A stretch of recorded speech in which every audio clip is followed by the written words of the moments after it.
Hello friend, मैं आपका मित्र भूपेन ठाकरे स्वागत करता हूं अपने यूट्यूब चैनल जीएस मंथन 88 पे। और आज का जो हमारा टॉपिक है वो है वसा, जिसको हम लोग फैट कहते हैं। ठीक, तो वसा को लिपिड भी कहते हैं।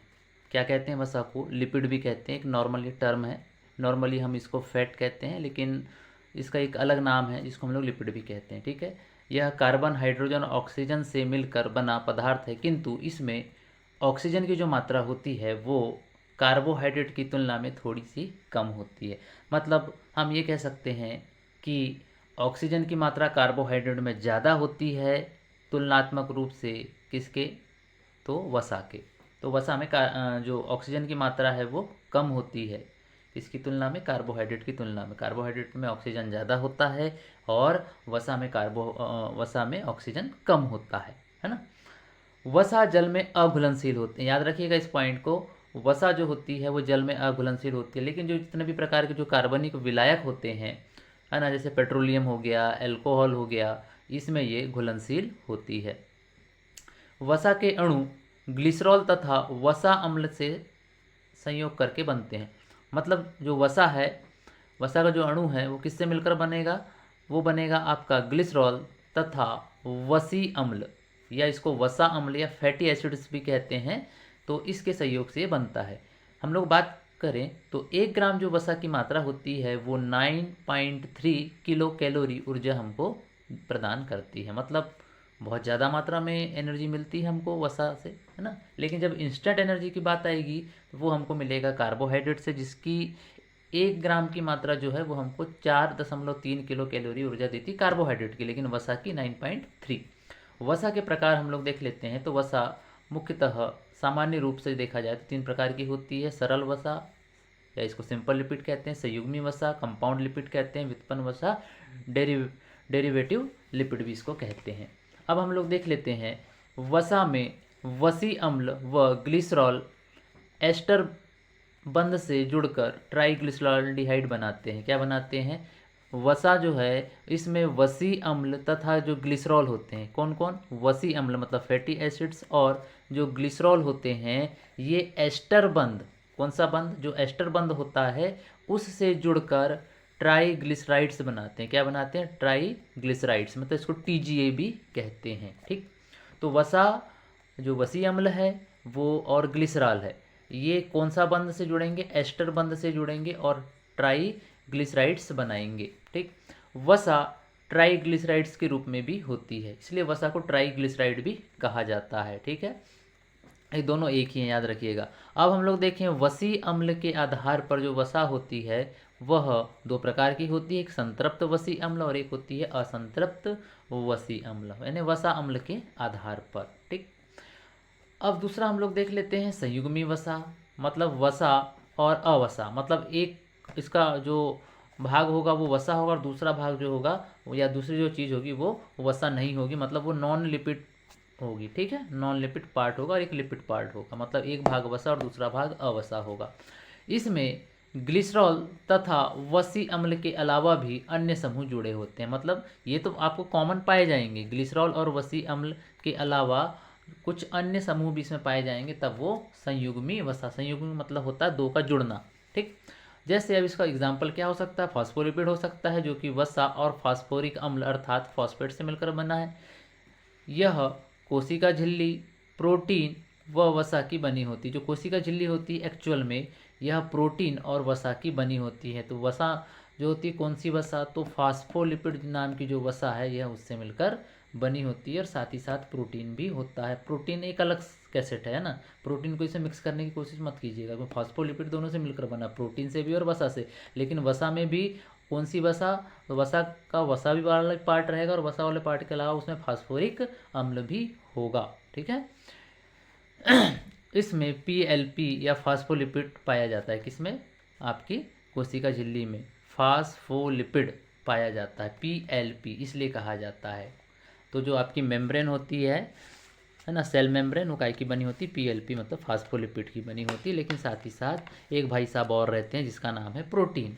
अभी प्रोटीन गया भाड़ में तेल लगाने खुजाने के लिए, इसमें ज़्यादा नहीं देखते। अगला देखते हैं संयुग्मी वसा के अंतर्गत हम लोग देखते हैं ग्लाइकोलिपिड। ग्लाइकोलिपिड बनी होती है वसा और कार्बोहाइड्रेट से। ठीक, ये किसके लिए काम करती है? जो न्यूरॉन होता है, जो तंत्रिका कोशिका होती है, उसके ऊपर जो वसा पाई जाती है ना, जो तंत्रिका कोशिका है, न्यूरॉन है, उसके ऊपर जो वसा या जो फैट की मात्रा पाई जाती है वह जीएलपी। जीएलपी मतलब होता है ग्लाइकोलिपिड।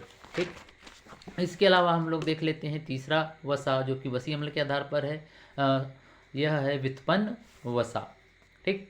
और व्युत्पन्न वसा कौन कौन सी होती है? देखिए, सरल वसा जो होती है प्लस संयुग्मी वसा द्वारा निर्माण, मतलब ऊपर वाले दो के मिश्रण से जो बनेगा उसको हम लोग व्युत्पन्न वसा बोलेंगे। उदाहरण के लिए इसमें स्टेरॉइड्स आएगा, कोलेस्ट्रॉल आएगा, एलडीएल आएगा, एचडीएल आएगा।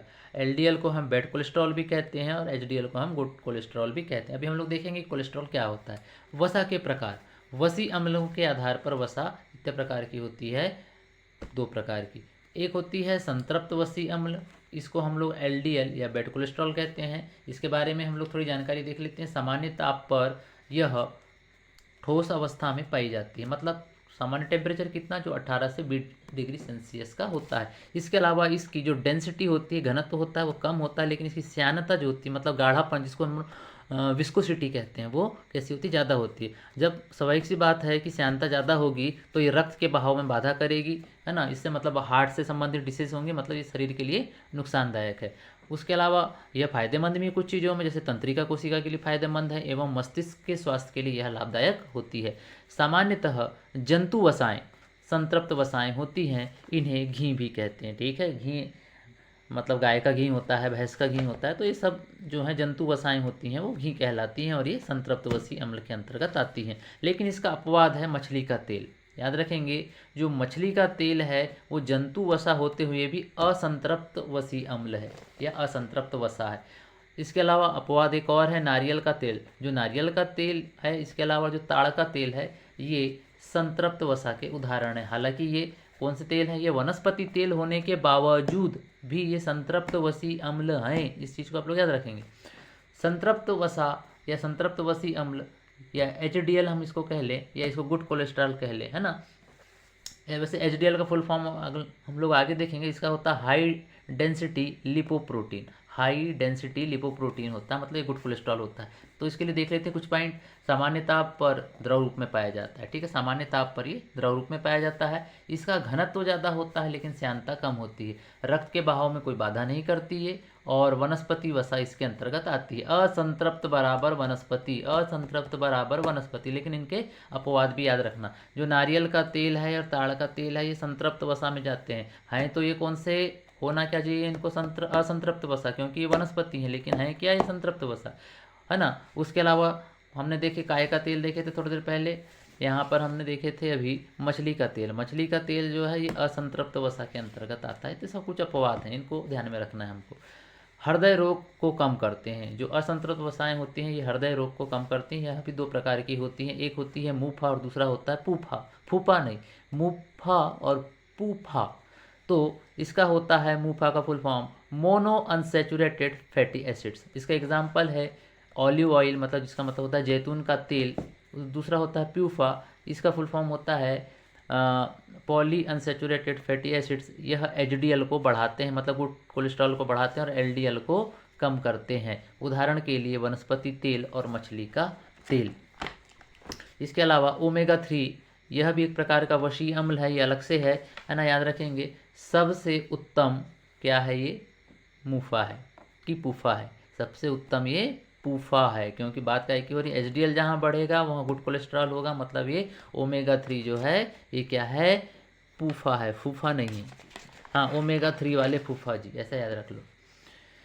यह हृदय रोगों हेतु लाभदायक है। इसमें आएगा मछली का तेल, अलसी का तेल, बादाम का तेल। तो रगड़ के खाओ अलसी का तेल, बादाम का तेल, मछली का तेल। गुड कोलेस्ट्रॉल बढ़ेगा, एचडीएल बढ़ेगा, स्वस्थ रहोगे, हृदय संबंधी कोई बीमारी नहीं होगी, है ना। इसके अलावा परासंतृप्त वसी अम्ल, इसी को ट्रांसफैट्स भी कहते हैं या इसी को हम आंशिक हाइड्रोजनीकृत वसा भी कहते हैं।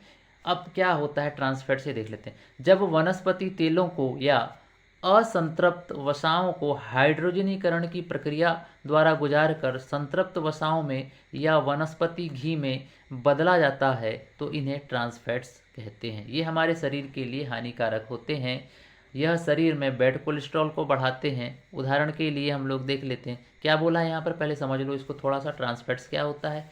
जब वनस्पति तेलों को, क्योंकि वनस्पति तेल कैसे होते हैं, असंतृप्त होते हैं, ठीक है, इनको हाइड्रोजनीकरण की प्रक्रिया से गुजार कर संतृप्त वसाओं में या वनस्पति घी में, ठीक है, वनस्पति तेल और वनस्पति घी में फ़र्क है ना, तो वनस्पति घी में बदल दिया जाता है, तो ये क्या होता है, ये ट्रांस फैट्स कहलाते हैं। ये हमारे स्वास्थ्य के लिए हानिकारक होते हैं। यह शरीर में काय को बढ़ाते हैं, बैड कोलेस्ट्रॉल मतलब एलडीएल को बढ़ाएंगे। तो इसका उदाहरण क्या है, जैसे बेकिंग फूड, जिसमें आगे आपका केक, बिस्किट, कुकीज़ आप खाते हो, है ना, इसके अलावा जो आलू चिप्स होते हैं, है ना, पोटैटो चिप्स है, बर्गर है, पिज़्ज़ा है, और जितने भी जो तला हुआ भोजन है या वसा युक्त भोजन है, ये सब आपके स्वास्थ्य के लिए हानिकारक होता है। इसके अलावा हम लोग देख लेते हैं सिस फैट्स क्या होती हैं। वे वसाएं जो स्वास्थ्य के लिए लाभदायक होती हैं तथा एलडीएल या बैड कोलेस्ट्रॉल को कम करती हैं तथा गुड कोलेस्ट्रॉल को या एचडीएल को बढ़ाती हैं, उन्हें सिस फैट्स कहा जाता है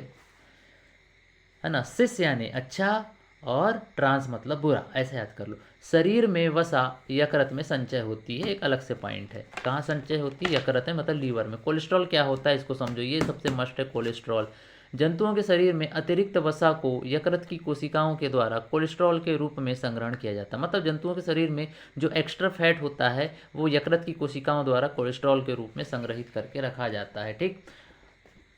इसी कोलेस्ट्रॉल से एडिपोस ऊतक, विटामिन ए, पित्त रस जिसको हम लोग बाइल जूस कहते हैं, स्टेरॉइड्स, एक प्रकार के ये उत्तेजक होते हैं। इसके अलावा हार्मोन्स, ईटीसी का निर्माण होता है, मतलब अन्य चीज़ों का निर्माण होता है।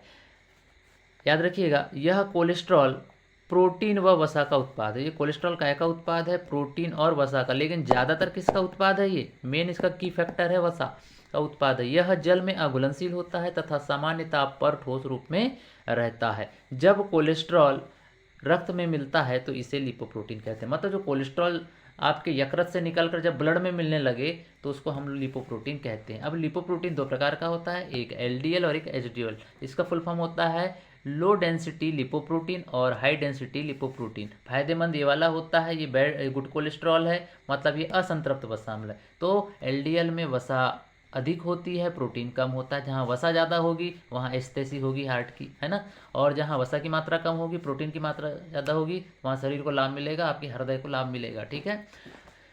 अब देख लेते हैं, ये शरीर हेतु हानिकारक है, ये शरीर हेतु लाभदायक है। ये बैड कोलेस्ट्रॉल है, ये गुड कोलेस्ट्रॉल है, ये संतृप्त है, ये असंतृप्त। इतने में हमने लंद फंद गजानंद ऐसी तैसी पूरी कर दी हमने, खत्म कहानी। अब हम लोग देखते हैं एचडीएल। एचडीएल मतलब ये विक्रमानुपाती होता है किसके, वसा के। अगर एचडीएल बढ़ रहा है तो वसा की मात्रा कम होगी, और वसा की मात्रा बढ़ रही मतलब एचडीएल कम हो रहा है, ठीक। वसा के कार्य देख लेते हैं। ऊर्जा के संग्रहण, ऊर्जा के प्रदान और प्रोटीन की बचत, है ना, और अधिक अवधि तक संतुष्टि प्रदान करने में। मतलब ये ऊर्जा का संग्रहण करता है, एनर्जी आपके शरीर में। जैसे आपने देखे होंगे जो सांड होता है, सांड की कुबड़ होती है, या हम सबसे बड़ा उदाहरण हमारे सामने ऊँट की कुबड़ होती है, उसके नीचे वो चर्बी या वसा की मात्रा जमा होती है, इसलिए वो कई दिन तक या 21 दिन 30 दिन तक वो खाए पिए बगैर रह सकता है, उसी से उसको ऊर्जा मिलती है। इसके अलावा जो वसा होती है प्रोटीन की बचत करती है एक प्रकार से, मतलब प्रोटीन के लिए रक्षक का काम करती है, और अधिक अवधि तक आपको संतुष्टि, मतलब आपको अंदर ही अंदर आपको क्या प्रदान करेगी, एनर्जी या भोजन प्रदान करेगी, मतलब ताप नियंत्रण करेगी। ये कुल मिला के क्या होती है उष्मा की कुछ अलग। मतलब आपके शरीर में अगर ऊर्जा की हानि हो रही है तो जो वसा होती है आपके शरीर या जो त्वचा के नीचे जमा हो जाती है, और जो अंदर की जो गर्मी होती है उसको बाहर रिलीज नहीं होने देती है। इसके अलावा हम लोग देख लेते हैं प्रोटीन के स्थान पर शरीर को ऊर्जा। मतलब प्रोटीन अगर ऊर्जा नहीं दे रहा है तो आपको एनर्जी कौन देगा, वसा देगी। वसा बोलती है तो रुक मैं देखती हूँ प्रोटीन, भैया प्रोटीन तू चुप्पा ही बैठे रहे, मैं तमाशा दिखाती हूँ सबको अभी, है ना। तो इसके अलावा कमी, इससे त्वचा रूखी हो जाती है और वजन कम हो जाता है। मतलब इससे अग्नाशय, यकृत सभी को नुकसान पहुंचता है। जब भैया दुबले पतले रहोगे, मरियल टाइप के रहोगे तो क्या होगा, शरीर में नुकसान ही होगा। संतृप्त वसा आसानी से कोलेस्ट्रॉल में बदल जाती है ना। जो संतृप्त वसा होती है गुरु, ये नुकसानदायक है, फट से कोलेस्ट्रॉल में बदलती है, और यही कोलेस्ट्रॉल काय में मिल जाता है आपके ब्लड में, तो बोलेंगे कोलेस्ट्रॉल बढ़ गया, है ना। कोलेस्ट्रॉल बढ़ गया तो हार्ट पंचर होने के खतरे बढ़ जाते हैं। हार्मोन्स बनाते हैं, क्या बनाते हैं ये हार्मोन्स, अभी हमने देखे ना क्या क्या बनाते हैं। वसा तो ढक सारी चीज़ बनाती है, एडिपोस टिश्यू तो लंद फंद गजानंद पीछे लिखा हुआ भी है। सामान्यतः एक वयस्क व्यक्ति को 20 से 30% ऊर्जा की आवश्यकता की जो पूर्ति है वो किससे करनी चाहिए, वसा से करनी चाहिए। मतलब सामान्यतः एक वयस्क व्यक्ति को 20 से 30% ऊर्जा वसा से प्राप्त होनी चाहिए। ऐसा साइंस कहता है, ऐसा विज्ञान कहता है, ऐसा हम कहते हैं, ऐसा सारी दुनिया कहती है, और ऐसा कहना भी चाहिए, क्योंकि इससे हमको क्या मिलती है, एनर्जी मिलती है। हाँ, लेकिन ज़्यादा खाओगे वसा तो नुकसान में रहोगे। तो कौन सी वसा खाना है, वनस्पति वाली खाना है। कौन सी वसा से बचना है, तो जंतु वसा से बचना है। तो इस तरीके से ये आज का एक छोटा प्रयास था, छोटा सा वीडियो था। मिलते हैं फिर नेक्स्ट वीडियो में। जय हिंद, जय भारत, जय श्री राम, जय माँ भारती।